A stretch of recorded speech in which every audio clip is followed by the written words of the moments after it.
It is now my pleasure to turn the conference over to Kristen Thorne. Please go ahead. Hi, everyone, and thank you for joining us today's webinar titled Raising the Bar and Delivering Serious News with Empathy and Clarity. To present today's session, we are pleased to have with us Dr. Julia Vermillion, practicing palliative care physician and medical educator focused on teaching serious illness communication techniques at Northwestern University and Northwestern Memorial Hospital. With that, I will turn today's call over to Dr. Vermillion. Hi everyone, I'm so happy to be here with all of you today, so thank you for having me. We're going to be spending some time talking about communicating with patients, and in particular thinking about how we deliver serious news.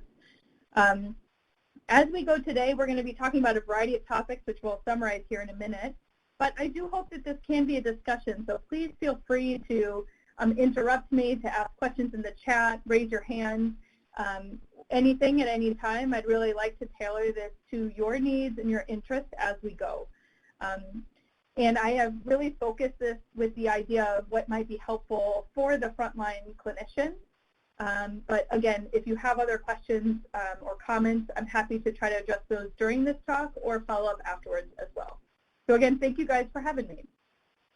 So again, I'm a palliative care physician at Northwestern University. Here I have both a clinical focus, and then my academic focus is on communication skills training, and then also have a hat in physician well-being initiatives as well. So I'm really honored to be here as well.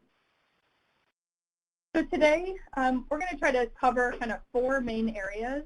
Our learning objectives today, the first one is to describe the evidence supporting the impact of communication skills on outcomes for patients, families, and the healthcare system. The next is to describe how communication skills training can change behaviors and outcomes. Third is how to communicate serious news to patients and families using the SPIKES framework, which some of you may be familiar with. And lastly, to respond to emotions using the nurse mnemonic. So a couple different kind of frameworks and mnemonics that hopefully you can bring forward in using your practice. So one question that I want to open up to the group, for those of you that are able to engage in the chat, or if you're not, to at least reflect on for a moment. I'm curious what you guys have heard about what outcomes are impacted by how we communicate as clinicians or healthcare providers, and I use that term broadly to include physicians, nurses, social workers, chaplains, the list goes on with the many different healthcare providers. But what outcomes are impacted by how we communicate with patients? Would love to hear from anyone in the group.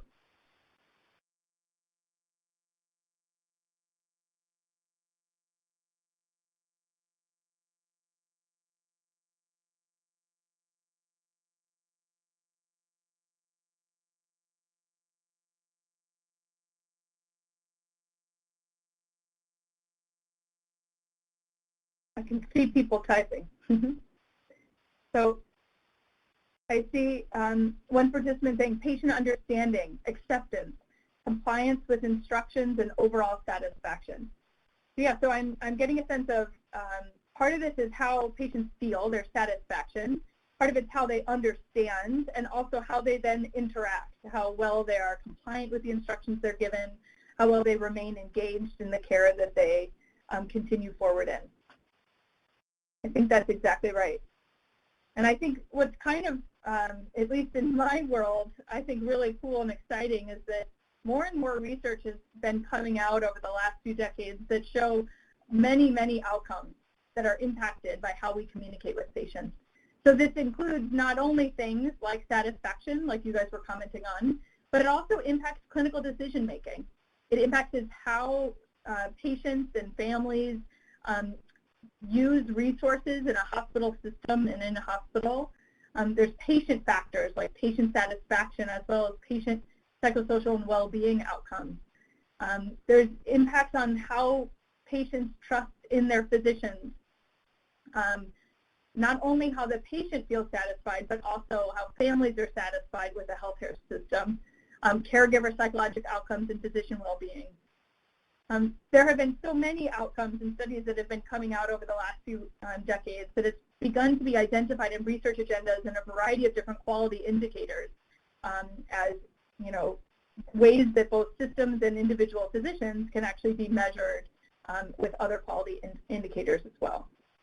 So we're going to go over a few different studies to think about this. So before we really start learning about how to break bad news, I think it's important to really take a moment to reflect about why this matters. So there was one study that was published in 2018 in Health Affairs that was trying to look at what are the factors that contribute to geographic variation. This is especially in particular at end-of-life expenditures for cancer patients.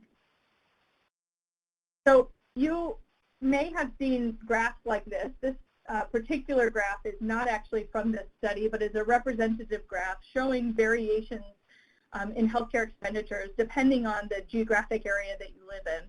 This particular graph was taken from the Dartmouth Atlas of Health. But again shows that depending on where you live, you're actually more likely or less likely to spend a lot of money, particularly at end of life.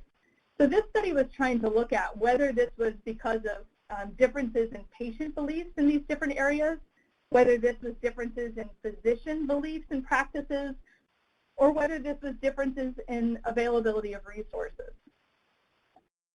To look into the physician factors, one of the things they did was a survey of physicians and asked them about their comfort and knowledge in a few different areas. So one question was how comfortable physicians were about discussing DNR status. And what they found was that physicians were more likely to feel comfortable discussing DNR status in areas that had low expenditure, so we're spending less money at the end of life. Similarly, physicians were more likely to report that they felt knowledgeable enough to discuss end-of-life options, and the physicians were more likely to discuss a DNR status with someone who they considered was a terminally ill patient. They were more likely and more knowledgeable to do those things in low expenditure areas than they were in high expenditure areas. So what they could see is that there was a significant difference in physician factors in different areas of expenditure. They did not find the same thing with patients. So when they surveyed patients about their beliefs, their preferences, and their supports, what they found is that patients' beliefs, preferences, and support did not contribute meaningfully to geographic variation in spending intensity. So although physician factors did vary, patients did not. So what they found was that training to increase physicians' comfort in caring for patients with serious illness is crucial, and made this strong statement in this kind of remarkable finding. I saw a great question here. Are the low expenditure areas less litigious that could affect physician comfort levels? I think that is a great question that I'm going to be honest, I don't know the exact answer to. And I think one thing that I would say is that there probably are aspects of all these things, right? Patient factors, physician factors, litigious factors.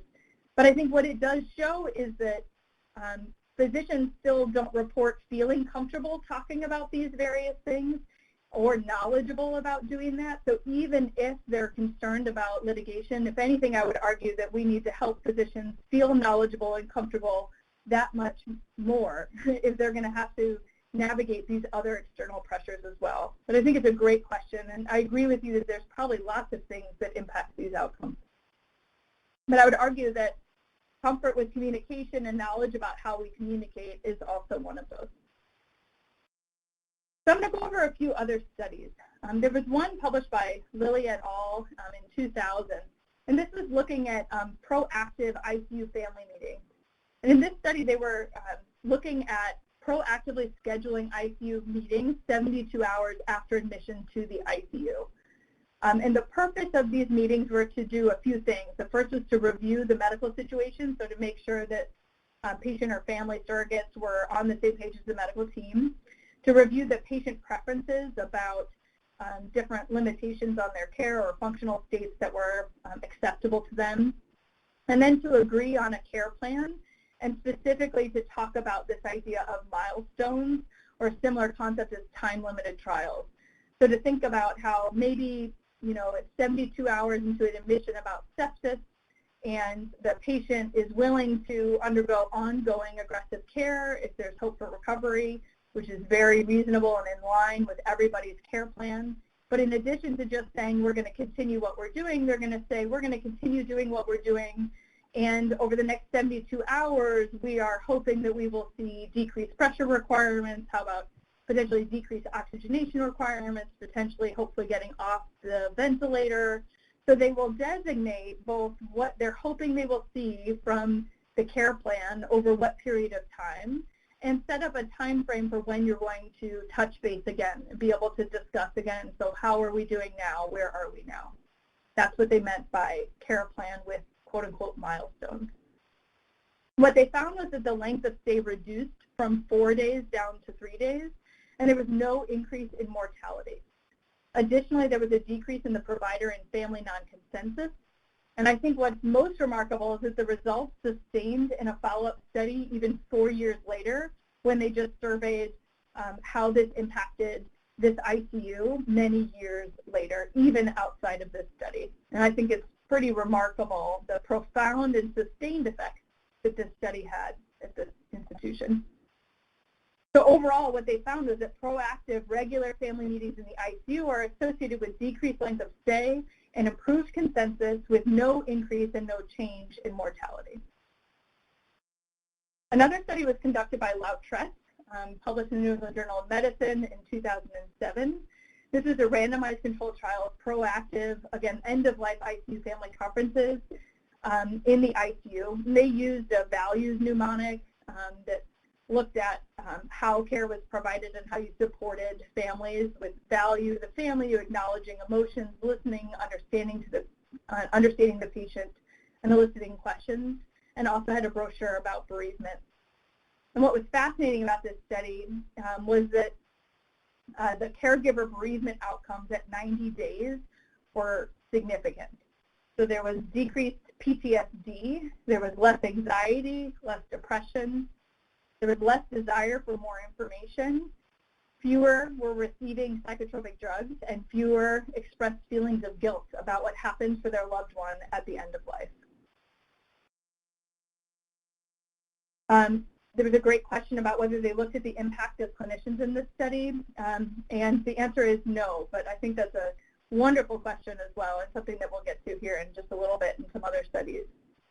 One question that is sometimes asked with this study is, well, is it actually clinically significant? And I think one of the most profound things about this study is that the number needed to treat for PTSD was 4.2, the number needed to treat for anxiety is 4.5, and the number needed to treat for depression was 3.7. And this compares to most SSRIs. The number needed to treat for depression was 7. So it's about twice as powerful as a medication that we actually use to treat this. And a simple conversation and a brochure was actually able to prevent a number of these cases as well. So some pretty profound outcomes for these bereaved caregivers. The next study, I think this is our last study that I'm going to be presenting here today, was published by Rice et al. In 2008. And this was looking at 332 patients that were identified prospectively that had metastatic, I believe it was solid tumor cancers that were predominantly colon and GI cancers. And what they did was ask a simple question, which was, have you or your doctor discussed any particular wishes about the care you would want to receive if you were dying? And then what they did, they had patients answer yes or no to that question. And then they prospectively followed these patients through end of life and looked at a variety of things. One of the first things that they looked at was whether there was any difference in the distress or depression between patients who had said yes compared to those who had said no. Because up until this study, there was a concern, or at least I hear from a lot of doctors, I'm scared to talk about this because this might make people scared or anxious. And what this study found was that there was actually no difference in reported distress or depression among patients who said they had versus patients who said they had not had any discussions with their doctor. Additionally, those who had said that they have had a discussion about their doctor about the care they would want if they were dying were more likely to accept their illness as terminal, and they were more likely to want to know their life expectancy. Similarly, they looked at the care that they received in the last week of life as well as their caregiver bereavement outcomes and found, again, some pretty remarkable findings. So the medical care in the last week of life was significantly different. They were much less likely to have an ICU admission in the last week, to be on a ventilator, to have a resuscitation attempt, and they were much more likely to be enrolled in hospice, which again is often looked at as a quality indicator. And again, that's just in the last week of life. For caregiver bereavement, caregivers had better quality of life, felt more prepared for death, and less regret compared to those whose family members said they had not had a conversation with their physician. I think what's also really interesting and something that the chat is getting to as well is that ineffective communication has also been shown to have effects on providers. Actually, both effective and ineffective communication. So ineffective communication has actually been shown to lead to burnout in a few different studies and be associated with kind of burnout risks as well as burnout symptoms in clinicians. And additionally, effective communication has been shown to begin to add meaning to our work. There was a study published by Boise et al. In 2016, the large study conducted at Cleveland Clinic where they had a one-day communication program for actually all clinicians in the system. And they were able to not only show improved patient satisfaction for that time, but they were also able to actually show decreased provider burnout, which was a really remarkable study, especially for the size. It's hard to sometimes move some of those burnout measures. And yet a one-day study was able to do that, and it was sustained many weeks later in follow-up as well. So as we've at least started to cover here as well, communication has many outcomes beyond just patient satisfaction. It changes clinical decision-making for patients. It changes how they engage in the healthcare system. It changes patient not only satisfaction but also psychological outcomes and their trust in physicians. It impacts family and caregiver satisfaction and psychological outcomes. And there's also more and more evidence showing how much this can impact physician well-being as well. So given all of that, we're at a place where we say, okay, communication matters. Let's think about how we can improve our skills and how we can try to get better with this. So before we do that, I want to take a moment and think about when is the last time you learned a new skill. And in particular, I want you to think about when's the last time you learned a new skill outside of medicine or outside of what it is that you do day to day. And I want you to think about what was it and how did you learn it. So the slightly horrifying picture, for those of you that are able to see the screen, is a picture of a cake that I made for my 3-year-old's birthday, who told me she wanted an orange rainbow cake. I would not normally make that cake, but I decided that I should do that for her. So, I mean, I can reflect in a moment about some of the steps that I took probably over my years of cake making to make that. But would love to hear from you guys about a different skill that you guys learned and what it was and how you learned it.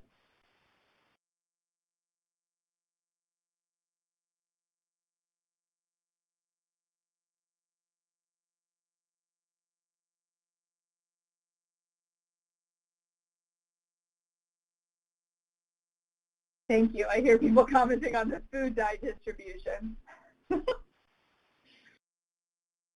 The amount of food dye in it is a little surprising, but I guess it's fitting for the rainbow cake.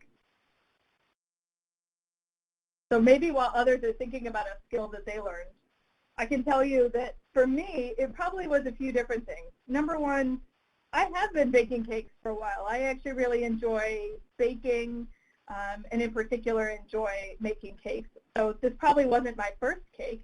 And yet still when I was thinking about this particular cake, she was talking about wanting multiple layers. And I recently I tried to make a 3-layer cake but didn't make enough batter. So I actually both made extra batter on this one. There was a bit of trial and error. I also got a new pan. I found a new recipe that I wanted to follow, so I had a plan going in. I didn't just kind of go into it and try to figure it out while I was making it. I actually kind of planned ahead and looked up a recipe. Additionally, I had the new pan, which is probably kind of a new skill, a new tool in my toolbox to try to use. But it was a 6-inch pan, or it's an 8-inch pan instead of a 9-inch pan, excuse me. Additionally, I watched some videos about how do you get the distribution so that it actually looks like a rainbow at the end with the purple in the middle and the red on the outside. And so I both read some things online, I watched some videos. So I used probably a few different sources to both educate myself. There was a little bit of trial and error. There was some self-reflection involved, and then kind of continued reiteration of trying to improve. Okay, and so I'm also hearing about knitting, crochet. I think that's great. And I guess a follow-up question to that is, how did you learn?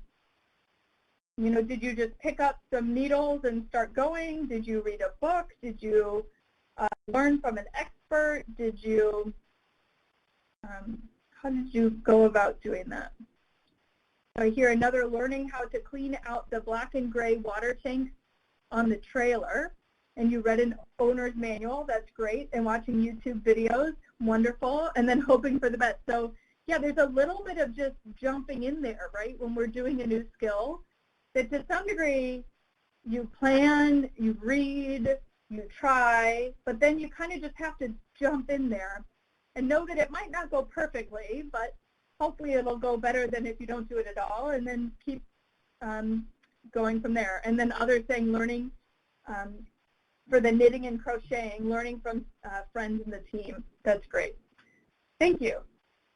So like many skills, communication is one of those as well. That there's lots of different ways that you can learn communication skills, including reading, including watching videos. There's YouTube videos, there's some really cool, helpful websites, even some apps that help with this. Just like with cooking, there's actually like recipes or kind of plans that you can kind of take. We'll go over one of those today with the SPIKES protocol for how to break bad news. But there's ways to actually kind of plan ahead and think about how you're going to try to navigate various challenges. It's not just something that's kind of magic that happens when you're in a conversation. There's actually ways to kind of think ahead and plan for this, and ways to build tools that can actually help you in those moments. And I encourage you to think about communication in a similar way. What we find when we have studied this is that our calibration about communication actually isn't very great. So what you can see here is that this is a graph showing patient-rated competence of communication compared to doctor-rated competence of communication, and you can see it's all over the place. There's absolutely no, regression line or correlation between these two things. So it turns out that doctors, and I would say actually all healthcare professionals, this particular study was looking at doctors, but we're not very good at knowing whether we're actually any good at this. The other thing is that lectures alone don't work. So this lecture alone, you're not going to walk away and immediately be a better communicator. Just because I watched something on YouTube about how to make a cake, it doesn't mean I immediately know how to make a cake. Now, you can still take things from lectures that you then practice and work on and reflect on that can improve your practice over time. So I don't want to say this does nothing. It absolutely does. But I encourage you to think about how do you bring this forward after today to incorporate into your practice. Similarly, there's little data for role modeling. So just because, in training you were with the world's greatest so-and-so and you watched them, it doesn't actually mean that you or a trainee who's working with you is necessarily learning from that process of role modeling. And, here in Chicago, just because, the Blackhawks are very, great. This is the lead guitarist from the Smashing Pumpkins. This is a Chicago band. And the head chef from Alinea. Just because I'm in Chicago and maybe I watch some hockey or I listen to some cool music or I go to eat at some great restaurants, it doesn't mean that I'm actually any good at hockey or guitar playing or cooking. That all of those things take practice, and so does communication. So communication is a learned experience, and this is something that has begun to be shown in many studies and in research. And we think about this as a skill that you slowly develop. So it's something that, just like with skiing, you probably don't start with a double black diamond, right? With skiing, you start right with a little pizza wedge going down a small hill. And slowly over time, you might learn to put your skis together and be able to go down a steeper hill. And after years and years of practice, you might get better in being able to go down those, crazy hills that I have never tried, so I hope one day maybe. We'll see. But communication is the same way. And it's okay to think about, especially when you're trying out a new skill, to try it out on, a bunny hill. You don't have to do it in your hardest conversation. There's ways to even practice these things at home with significant others or friends or family, and slowly work up to kind of more challenging conversations in the workplace. And you might be listening to this thinking, yeah, but I'm actually pretty good at this. I've been doing this throughout my career. I'm really good at this. And if that's the case, I encourage you actually to, there was an interesting article written by Atul Gawande, who actually did a TED Talk as well. A TED Talk's only about 5 minutes, so if you're looking for something short, you can Google that. But it was about this idea of coaching. And what he talked about is that he was about 5 years into his career at that time as an attending surgeon, and he noticed that his complication rates were plateauing. And he was starting to wonder if this was just as good as he could get. But then he looked around and at that time saw that there were other experts in their field. At that time, they were people like Tiger Woods or Rafael Nadal or Pavarotti. You can see this is a few years ago. But at that time, these experts, they all had coaches. And so despite being, the greatest of all time, they also had a coach. And so he thought, I wonder if I could do that too. And he actually had an old professor come back and watch him in the OR and provide feedback. And most of it was small and focused, like move your arm here, hold the scalpel a little bit different at this particular moment. And at first it seemed a little silly, but over the course of a few months, he found his complication rates began to fall again. And so often I think of communication skills training as something similar to this, that you might be wonderful at this already, but there's still usually ways that with iterative practice and self-reflection and sometimes going to experts or going to other courses, we can really get feedback that can continue to help us be that much better. And there's data that shows that training actually changes behavior.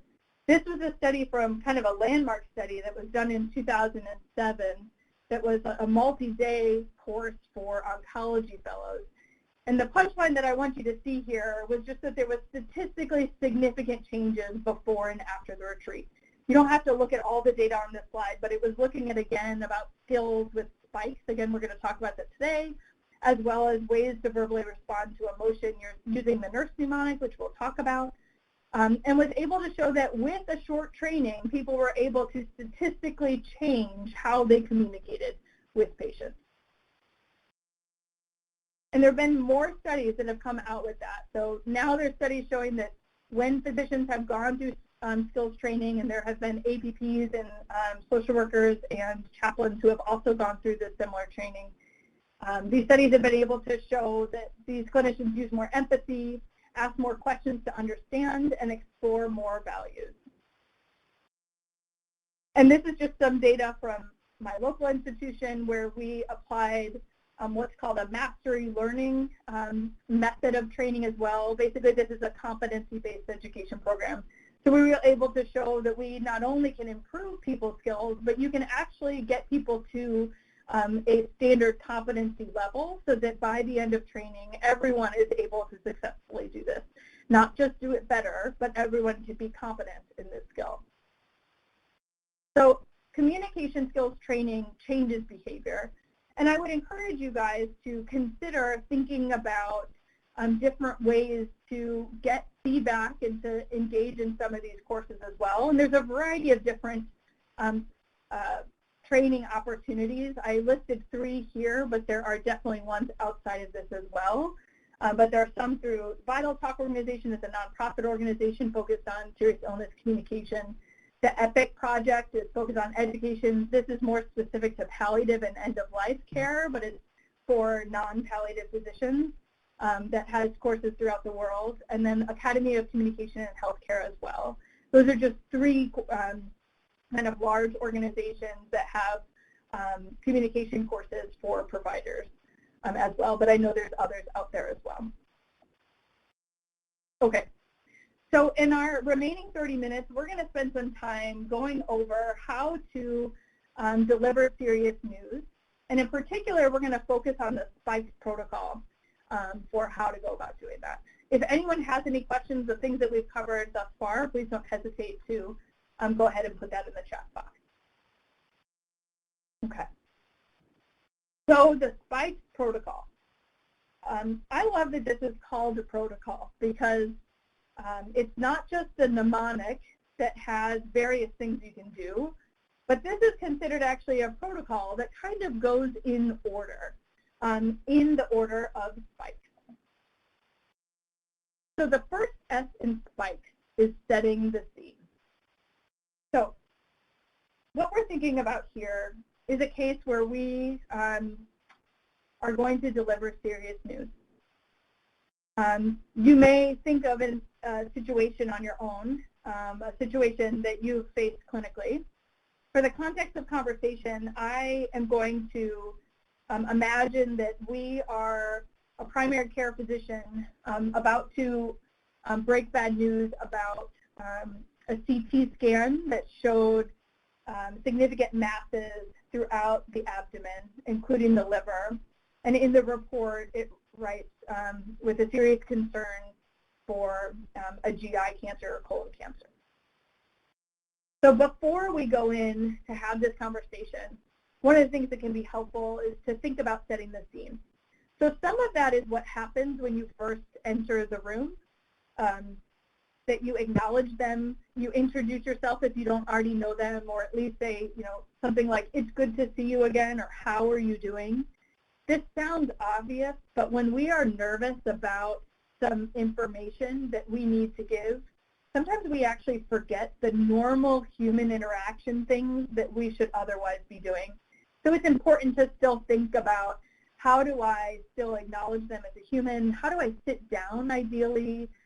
If I can I turn my pager off or tell my staff not to knock on the door, at least during the first few minutes of this conversation? How can I make sure that I'm fully present in this moment? The other things to think about as I think about how do I set the scene is the who, what, where, when, why, and how of the meeting. Now, these are things that I actually encourage you to think about before you walk into the room, because sometimes these are things that you don't have control over once you're in the middle of the conversation. So things like, who should be in this meeting? In the outpatient setting, it's probably just going to be me, but with the patient, would they want someone else there with them? Again, sometimes these results are unexpected, but sometimes you're worried about something that you're going to get. And so it's something you can actually talk about before you even have them come into clinic. So it might be, we're going to get that CT scan, and knowing that I'm worried about it, why don't we set up a visit where you come in and talk with us? Why don't we, you know, I'm wondering if it is hard, would you want anyone else with you to be able to have that conversation? This is something that I can actually plan for before I'm ready to give that news. What is it that I want to talk about? The clearer I am about the information that I want to convey, the better I'm going to give that information. So I encourage you to actually think about the what. What is it that I'm going to communicate before I walk in? When are we going to have this conversation? Where are we going to do it? The why and the how. How am I actually going to have the conversation? So thinking about the steps that I'm going to take as I go through this. So if I'm going to be delivering serious news, I will probably run through spikes in my head about what are different anchor phrases that I might use in these different sections. What's my plan for navigating any challenges to this conversation that I think I may face? The more I can think about that ahead of time, the smoother this conversation is going to go. Okay, so S is setting the scene like we talked about. The P in spikes is understanding their perception. So the biggest idea here is that it's very difficult to direct the patient if we don't quite know where their understanding is as we begin. So this may be, I think about this as kind of a couple things. One is a general understanding about what's happening with the situation, like their general medical care, and the other one is specifically information about the piece of news I'm going to give them.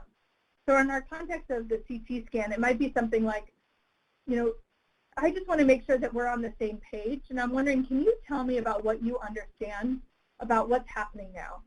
Or can you tell me your understanding about why we got that CT scan?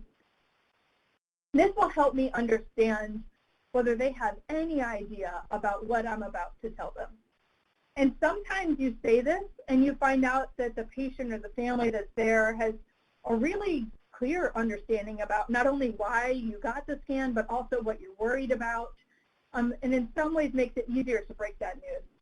Sometimes you find out they really have no idea what's going on, and maybe I wasn't as good at communicating as I thought I was up until this, and I might even need to fill in some information before I get to the punchline of the news. Sometimes it's also helpful to follow it up with, have you heard anything about the CT scan results? So not just your understanding about what's going on, but also, have you heard about the results? Because for a variety of different reasons, sometimes people have heard something. Sometimes it's as simple as the tech accidentally made a face. You know, they didn't say anything, they didn't do anything wrong, but I could just tell by the silence in the room or by something going on that there was something there. Sometimes now with medical records, people are getting auto-released results before anyone realized, and they're finding things out before people knew. Or there's a different provider that called them.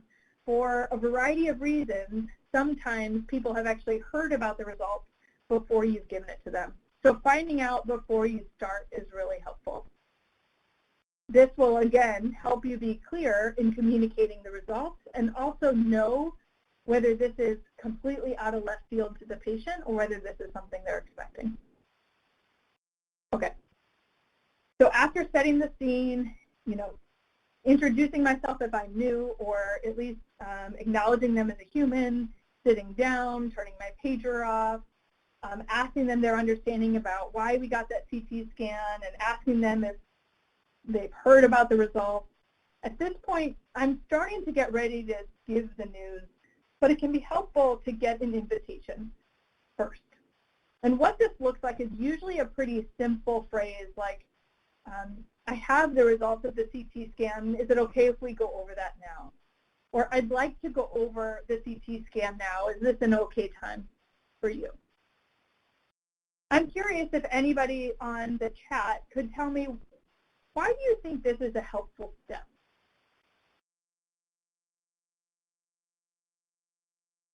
I ask this partly because I think this is actually something we skip quite frequently, but I think can be one of the most powerful steps. So I'm curious. Great, so gives the patient some control and some power.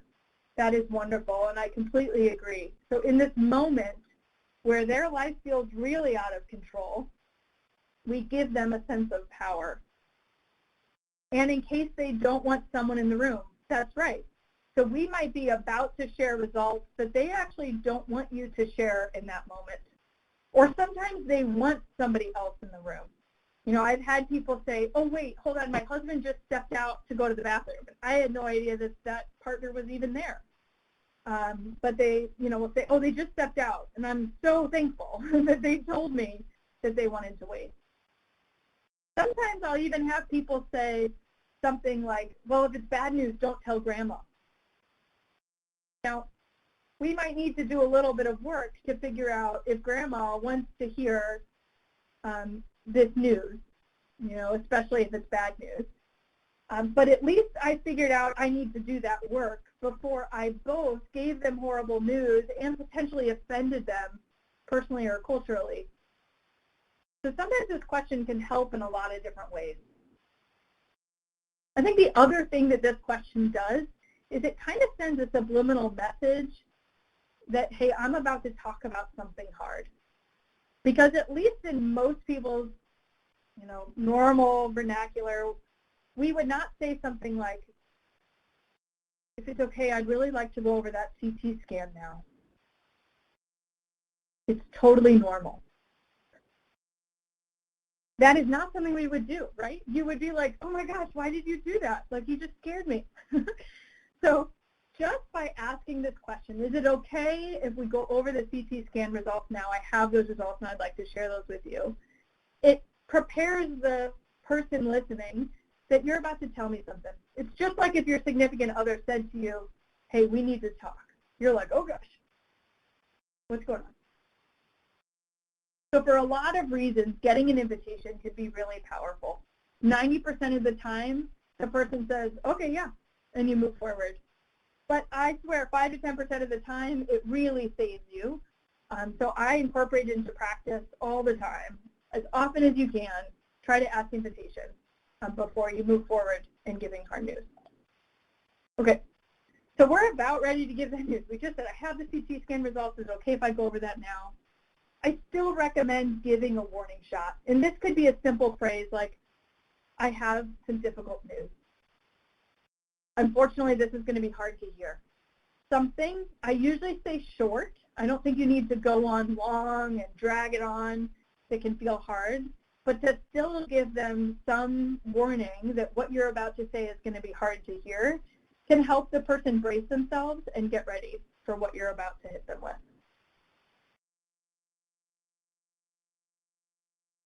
And now we're ready to share the knowledge. So the K in spikes is knowledge. It seems like it should be an N for news, but then it would be spines. It doesn't have quite the same ring. So, okay, so now we're ready to share the knowledge. I'm curious, anybody in the group, are there things that you think about when you are actually giving that news, that knowledge piece, that you think are important?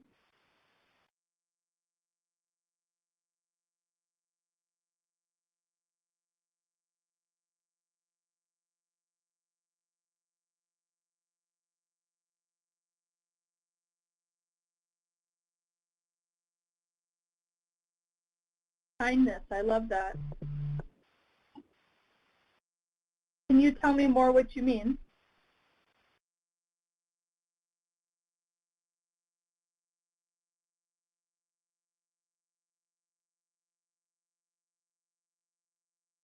Full transparency. I love that. So being clear, not holding anything back. Absolutely. So number one, to be honest, to be factual, but realizing there's a human receiving this news. I think that's great. So often when I think about a human receiving this news, sometimes I even think about if I was a human receiving this news, how much would I want to hear? And even though I'm somebody who, say, does this communication work, I might be a little more, touchy-feely than some. Compared to the, general public, I'm also somebody who, I studied engineering. I work with seriously ill patients all the time. I have a pretty good medical understanding of a lot of different medical complexities, right? But even if I were receiving really hard news, in that moment, I probably couldn't take a lot of detail. In that moment, I would probably be pretty overwhelmed and pretty shocked, right, as the human receiving that, right? And that's sometimes what I think about as I hear you say the human receiving that news. And so what I think about is if that's true for me, then that's probably true for the vast majority of everyone that I'm going to be talking to, that they probably can't process too much information up front. But we also want to be factual. So what we often think about this is in the context of what we call a headline, where we want to give the news as clearly as we can up front, and then we want to stop.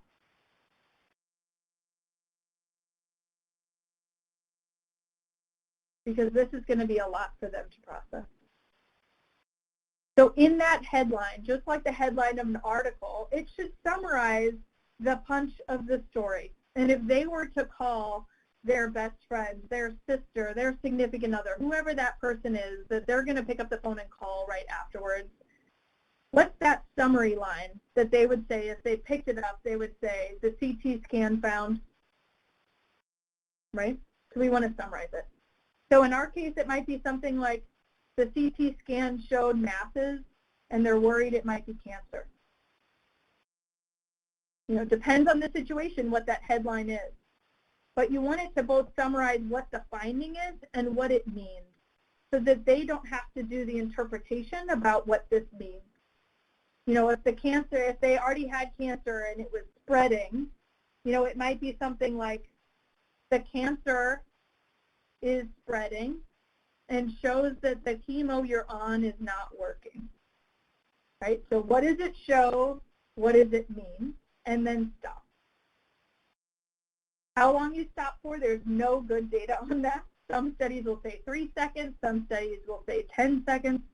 To be honest, it probably depends on who you're talking to. But the point is that you should stop and probably let the person you're talking to be the guide for how quickly you move forward. So after we have given this knowledge, the K in our spikes, the E in spikes is actually E for emotions, attending to emotions or showing empathy. So a question for the group is, why is this the next step? This sounds obvious, but I actually think this is an important point to kind of stop and talk about for just a moment. Why do we stop and attend to emotions after we give this headline?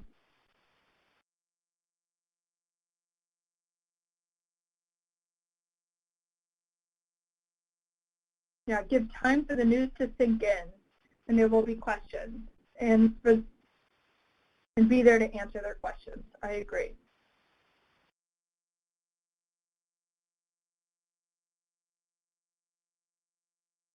Yeah, so it takes a moment to process this hard news.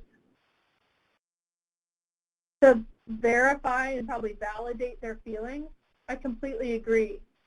So when I hear that, sometimes I go back to what was said earlier about recognizing the human. This is also the human thing to do, right? When in doubt, I always say doing the human thing is probably the right thing when we interact with our patients. I think sometimes all of us, we come to work and we put on either our white coat or whatever it is that we wear to work. And it's like we become these robots of information giving, and we forget how to interact with each other as humans. And actually bringing that back into these especially challenging moments can really be profound for both the patient and ourselves. And then to not jump to the next steps of our plan. So I agree. And there's a lot of reasons for that. You know, when we give bad news, I sometimes think about, yeah, this is our shield. Somebody else said jumping to the next steps is our shield in order to keep going. And I think that's absolutely right. And this is what we've been taught to do and what we often view as our purpose. And we'll get back to this in just a moment as well. I think sometimes we haven't been taught as clinicians how to do anything but continue with the information. So it's the only thing we know how to do. And so sometimes we actually have to take a moment to say, okay, now I'm supposed to attend to the emotions, like remind ourselves of that, because without it, we might, you know, fall on this crutch of giving more information. But when patients have just received bad news, I think of them down in this squiggle of red lines down here, where they're in this emotional muck. This is where people will say to you, you know, I heard the word cancer and I didn't hear anything afterwards. And there's actually a reason for this. There's been functional MRI studies that look at how people process information when they're scared and upset. And it's actually been shown that when your amygdala is firing, when you are scared and when you are overwhelmed, you're not able to do basic functional tests, logical tests that you at other times have absolutely no problems doing. So when you're in this emotional muck, you cannot process things. So even if the clinician in front of you starts talking about other stuff, you cannot process it. You are in this emotional muck. Where clinicians are up here in this very straight linear line, you know, we have a lot of information. We have information about both what this test is maybe that we're giving more information, in our example, the CT scan or whatever it is, that piece of information we just gave. We usually have a lot more information, a lot more details about that. We also have information about what this means for them. How does this impact them? We have information about what are the next steps and what do we need to do. We might even have information about how this impacts their life and their prognosis, how long they're going to live, what life is going to look like. We have a tremendous amount of information that we're thinking about and wanting to share. But if we don't stop and try to acknowledge the patient, it's like two ships passing in the night. We're in completely two different wavelengths. So our goal is actually to stop and try to bring their emotions up into our conversation. And afterwards, you might see that their emotions actually start to get a little bit higher. You can see this as you start to do that. They might come up and they get more emotional. This is where they might start crying. They might start talking about something that feels totally disconnected, about their teenager's birthday or their, something going on with their sister or whatever. But usually if you stick with it, they actually start to calm down and come back down with you, and at some point either say something like, where do we go from here, or what do I do? Or they might be calm where you could say, is it okay if we talk about next steps? So why we attend to emotion, there's many reasons here, but one is that it's a point of connection. This is, the human thing to do. It's also a way to infer what's truly important and also help you develop a plan to meet those needs. There's also data that shows that when people do this, providers actually save time. The thing I often hear from people is like, oh, that sounds great, but I don't have time for that. And what's fascinating is what they don't realize is that you end up usually spending more time because you go through the next step, they didn't hear it, the patient feels unsupported, they're completely overwhelmed, they didn't process what you told them, and you end up having to tell them everything again and again and again, and it often leads to follow-up conversations as well, and has other impacts on their psychological well-being and for you, like we talked about earlier as well. So ways to attend to emotion, there's of course nonverbal ways that we tend to emotion.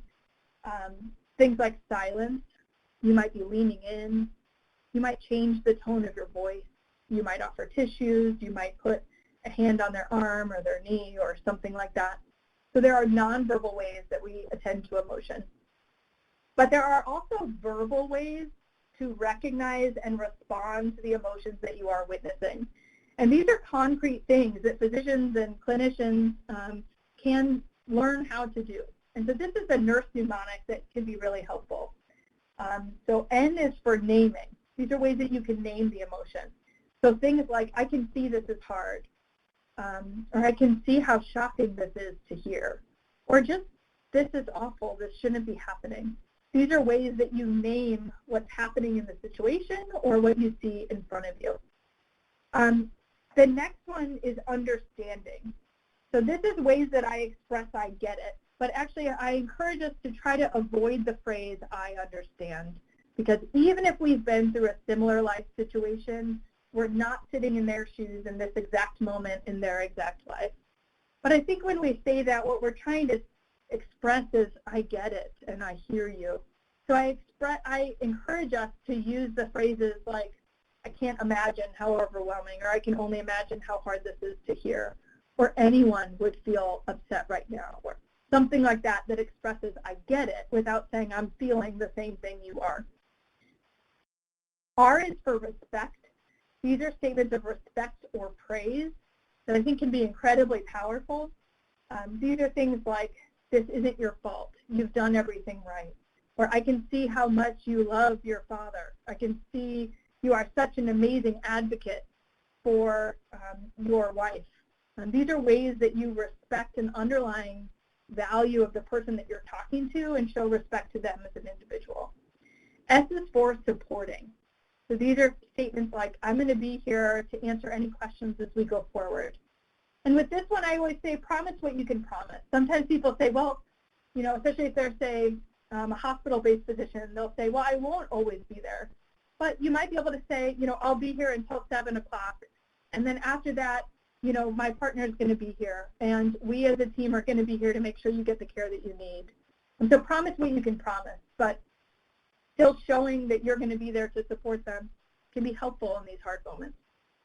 E is for exploring. These are statements like, tell me more, or can you tell me what's going through your mind right now? These are ways of exploring what they're going through. And lastly, I wish statements. These are ways to kind of align and recognize what they might be feeling. So I wish we were in a different spot now. The last S in spikes is summarize and strategize. This is where we come up with a plan of how we move forward. So it might be, at some point they're going to calm down and they might say to you, where do we go from here? What do I do? If they don't, they often will calm at least at some point, and you can say something like, is it okay if we talk about where we go from here? Or is it okay if we talk about next steps? This is a really important step that I think sometimes, when you hear lectures about how to break bad news, we focus so much on responding empathically and emotionally, which is important. But this is also important. There was one study that looked at what patients value when they receive bad news, and they found three main themes. The first was that the clinician was able to recognize the impact of the moment. So when I was overwhelmed, that clinician was able to recognize that and support me, show me empathy. The next thing was that they wanted guidance. They wanted to understand what was happening, and they wanted guidance about how they could proceed. And the third was that the clinician was responsive to their needs. So they could recognize when they needed more support and recognition of what was happening, and they could respond when they needed more guidance. So I think of these as like two channels in the brain, the emotional channel and the cognitive channel. And they wanted a doc that could kind of see, or a clinician that could see which wavelengths they were on and what they needed. So for spikes, again, it's setting the scene when you first walk in and even preparing before you walk in. Attending to their perception at the beginning. Can you tell me what you understand about what's going on? Have you heard anything about those results I'm about to share with you? An invitation, I have the results of the CT scan. Is it okay if I go over that now? I do like to add a warning shot. Knowledge, try to do this in the context of a headline. And then using the nurse skills to respond empathically to the emotions that we see. And then summarize it and strategizing next steps. I'm happy to answer any questions. So one thing I will also ask is that in our few minutes, I would love to hear from those of you engaged in the chat or at home for you to think about one skill that you plan to take forward and incorporate into your practice. Because again, as we talked about, a lecture alone might not change behavior. But if we can identify one thing that we want to try, one thing that we want to do a little bit differently, and we slowly, iteratively work on those skills over time, we can really change how we engage with patients in the healthcare system. So I would love to hear from you guys, and also if you have any questions, I'd be more than happy to answer those in our last few minutes.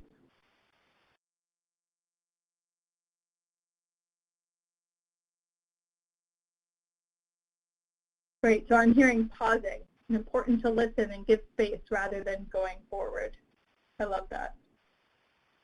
Yeah, sometimes after giving hard news, if I find myself wanting to move forward, especially as I'm practicing that, I know people that will count in their head, even say, I'm going to count to 3.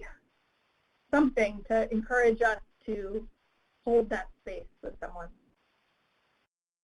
Embrace the uncomfortableness of the attending to emotion phase. Active listening without having my next thought prepared. I love that. And I think also when we continue to work on this, in some ways it helps free ourselves from having to know exactly what to say and allows us to be present and sit in this hard moment with someone. And as we work on nurse skills, we learn that I don't have to fix it. I don't have to take it away. And honestly, it's probably foolish of us to think that we can fix it or take away that pain or that sadness in that moment. But we can witness it, and we can be present, and we can support and hold that with someone. And I think kind of both the use of silence and then some of those nurse skills like naming the emotion we see or expressing understanding can be really powerful. And it can help to practice with a colleague prior to sharing bad news. I love that. So that's absolutely right. So often before I go into hard meetings like this, I will absolutely practice and debrief, like, okay, what is my headline? I think here my headline is, I'm worried the cancer is progressing. Others, it might be, I'm worried that time is short. depending on the moment and depending on what the focus is that I'm hoping we're going to talk about, I might change that headline. So practicing with a colleague, thinking about that together can be really helpful. I will also say these nurse skills are things you could absolutely practice with colleagues, even practice at home. That wish statement I use with my children all the time. I wish I could give you another cookie. I can see this is really hard to hear that right now, right? These are helpful actually in all areas of life. And then having all the answers ready for next steps. Yeah, preparing ahead of time about what questions I think they might ask will help me be able to get those answers ahead of time. This is great. There's a question about whether there's any cheat sheets or materials. I do have a pocket card that we've developed, and I'd be happy to share that with people. It's developed to kind of go on an iPhone or a smartphone or any phone that has PDF capabilities.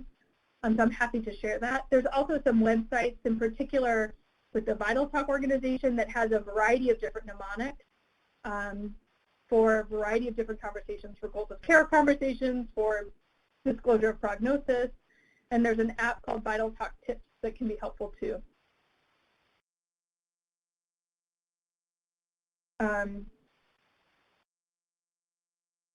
Yeah, and then asking other people to help cover for you when you go into one of these conversations was another takeaway that I'm hearing. Thank you all so much. I really appreciate having you guys so engaged in the chat throughout this conversation. It has been so wonderful to be with you here today, and please don't hesitate to email me afterwards. You can find me. My email is julia.vermillion@nm.org, and I'd be happy to answer any questions or connect in the future. So I hope you all have a wonderful day, and thank you so much for being with us today.